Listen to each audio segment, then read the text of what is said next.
قسەیەک هەیە دەڵێن پێشگیریکردن باشترە لە دەرمانکردن. یعنی پێش ئەوەی کە ڕووداوەکە ڕوو بدات ئەتۆ پێ وا بکەی کە ڕووداوەکە ڕوونەدا زۆر باشترە.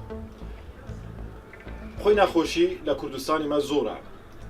باشتر ئەوەیە کە دەرمانی نەکەین، باشتر ئەوەیە کە وا بکەین زیاتر هەوڵ بدەین کەس نەخۆش نەبێ یان ئاگادار بێ و ئاشنا بێ بە نەخۆشیەکان بە چوونەتی ڕێگریکردن لە نەخۆشیەکە.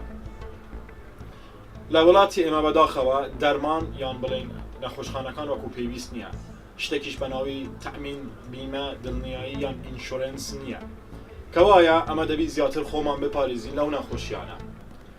یەکێک لەو ڕێگانە کە خۆپاراستن هەبێ لە ناو کۆمەلگا زیاترکردنی ئاستی زانیاری، زیاترکردنی ئاستی تێگەشتنی خەڵکەکە لەو نەخۆشیانەیە.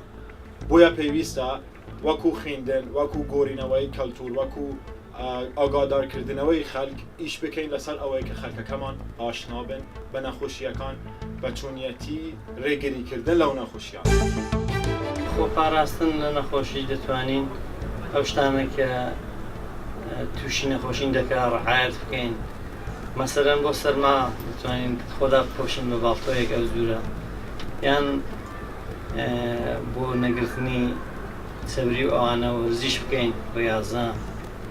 هەروەها تەغزیە زۆر مهمە، نەوعی تەغزیە سەبکی زیندەجین دەبێ عەوەز بکەین بە زوورێک کە وەرزش و ڕیاضەی تێدا بگونجێنین لە سوێری و چەوری ئەوانەی کە زەرەری هەیە بۆ جەستەی خۆ پارێزی. زیادەی نەخۆشی زۆر بووە لە ناومان، ئەوش بەهۆی ئیهمالی و ئەو شتانەیە. ئیدی بەتایبەت ئێستا کە وەرزی زستانە و شتانەیە خۆپاراستن جلیگەرمە و شتانە یعنی گرینگە.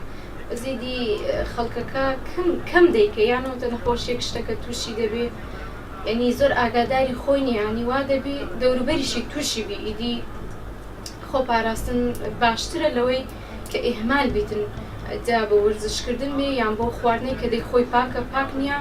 ئیدی زۆر شتیت کێ کە پێویستە ئەنجامی بدەیت و ئاگاداری خۆ و دەوروبەرەکەشت بی.